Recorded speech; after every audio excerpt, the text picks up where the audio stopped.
السلام علیکم۔ اسلامی ادوار چینل پہ آپ سب کو خوش آمدید کہتا ہوں۔ آج میں آپ کے لیے شمشیر بے نیام کی 52 ایپیسوڈ لے کے آیا ہوں، تو چلیے آئیے شروع کرتے ہیں۔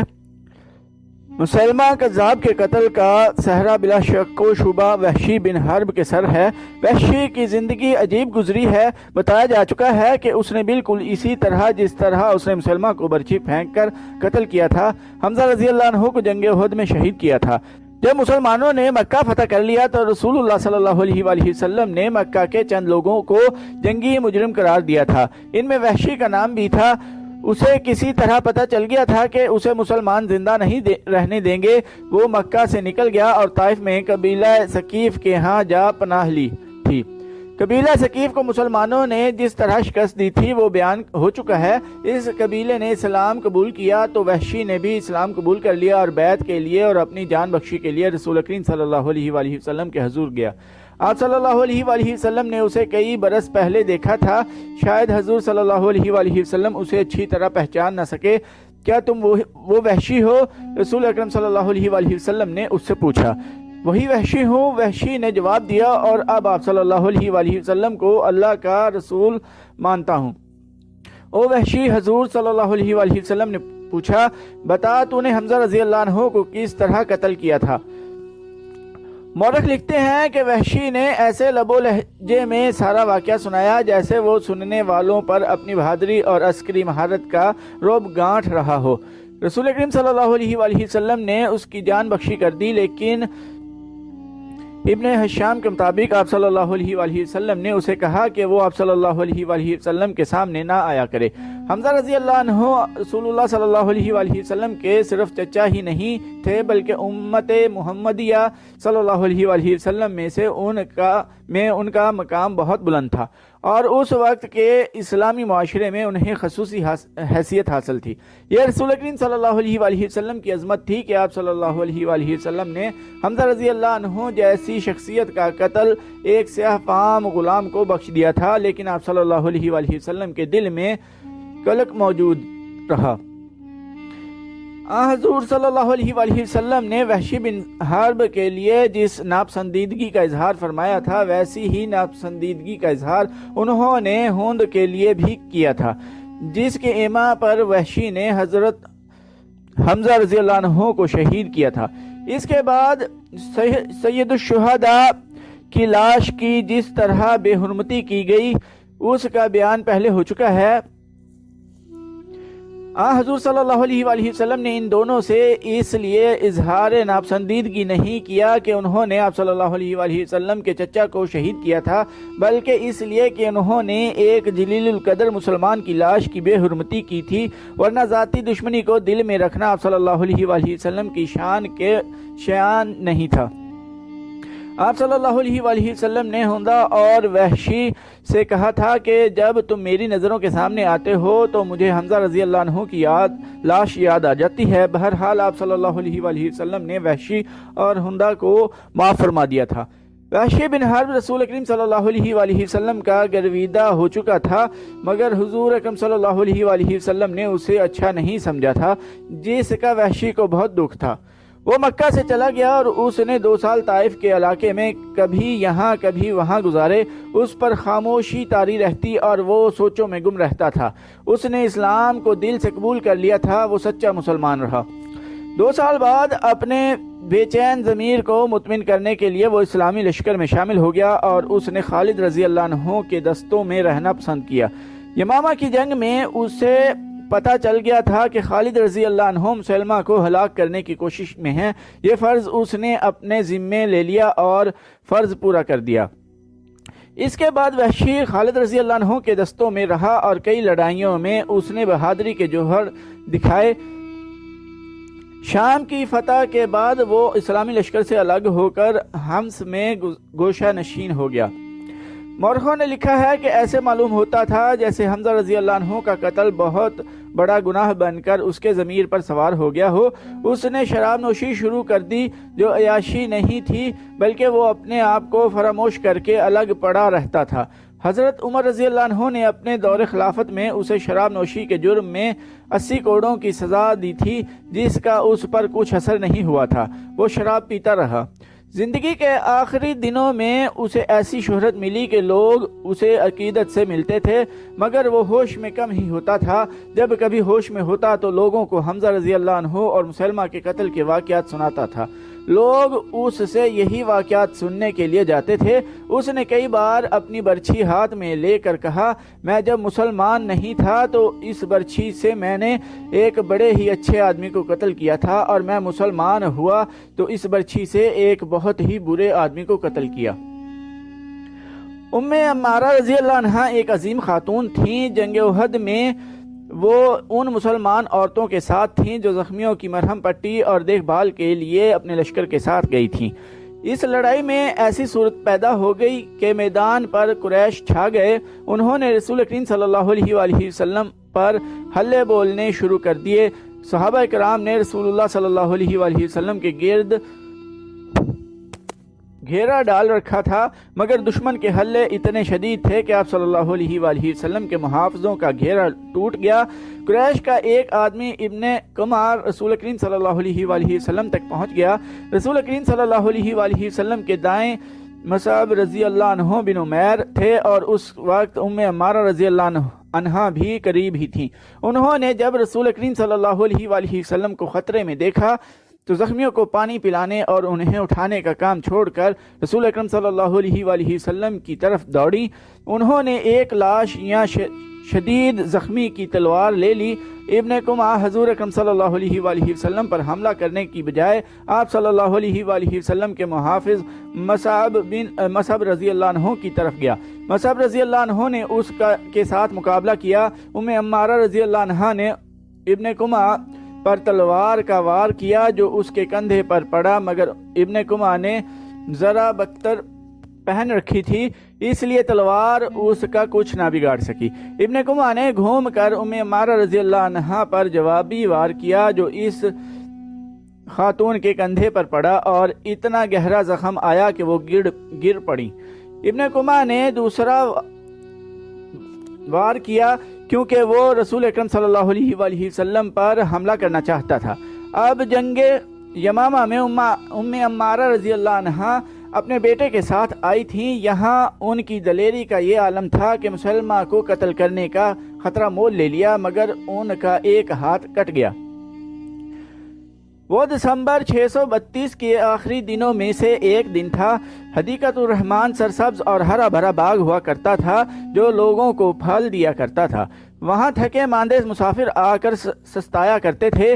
وہاں پھولوں کی مہک تھی، مگر اب وہ حدیقۃ الموت بن چکا تھا۔ اس کا حسن خون میں ڈوب گیا تھا۔ اس کی رہنائیاں لاشوں کے نیچے دب گئی تھیں۔ جہاں پرندے چہچہاتے تھے وہاں زخمیوں کی چیخ و پکار تھی۔ زخمی گھوڑے بے لگام بھاگ دوڑ رہے تھے۔ ان کے ٹاپ یوں سنائی دے رہے تھے جیسے موت بے ہنگم کہہ لگا رہی ہو۔ جب شور اٹھا کہ مسلمہ مارا گیا ہے تو مرتدین نکل بھاگنے کا راستہ دیکھنے لگے۔ وہ تو پہلے ہی بھاگے ہوئے اس باغ میں آئے تھے۔ ان پر پہلے ہی مسلمان دہشت بن کر طاری ہو چکے تھے۔ باغ میں وہ ہزاروں کی تعداد میں مارے گئے تھے۔ وہ ایسی جنگ لڑ رہے تھے جو پہلے ہی ہار چکے تھے۔ اب ان کے کانوں میں یہ صدائیں پڑیں کہ ان کا نبی مارا گیا ہے تو ان کی رہی صحیح سکت بھی ختم ہو گئی۔ ان میں جو ابھی تک لڑ رہے تھے وہ باغ سے نکل بھاگنے کی کوشش میں تھے۔ شکست ان کے ذہنوں پر مسلط ہو چکی تھی۔ وہاں سے کچھ دور مسلمانوں کی لٹی ہوئی اور تباہ حال خیمہ گاہ میں صرف ایک خیمہ صحیح سلامت کھڑا تھا۔ یہ خالد رضی اللہ عنہ کا خیمہ تھا۔ بنو حنیفہ باقی تمام خیمے پھاڑ کر پرزے کر گئے تھے۔ وہ خالد رضی اللہ عنہ کے خیمے میں بھی گئے تھے، لیکن وہاں ان کا اپنا سردار مجاع بن مرارہ زنجیروں میں جکڑا بیٹھا تھا۔ وہ لیلا کو قتل کرنا یا اپنے ساتھ لے جانا چاہتے تھے، لیکن مجاع نے انہیں یہ کہہ کر روک دیا تھا کہ پہلے مردوں کی طرف جاؤ، ابھی عورتوں کو پکڑنے کا وقت نہیں۔ وہ سب اپنے سردار کے حکم سے چلے گئے تھے۔ اس طرح خالد رضی اللہ عنہ کا خیمہ محفوظ رہا تھا۔ خالد رضی اللہ عنہ کی بیوی لیلا خیمے سے باہر ایک اونٹ پر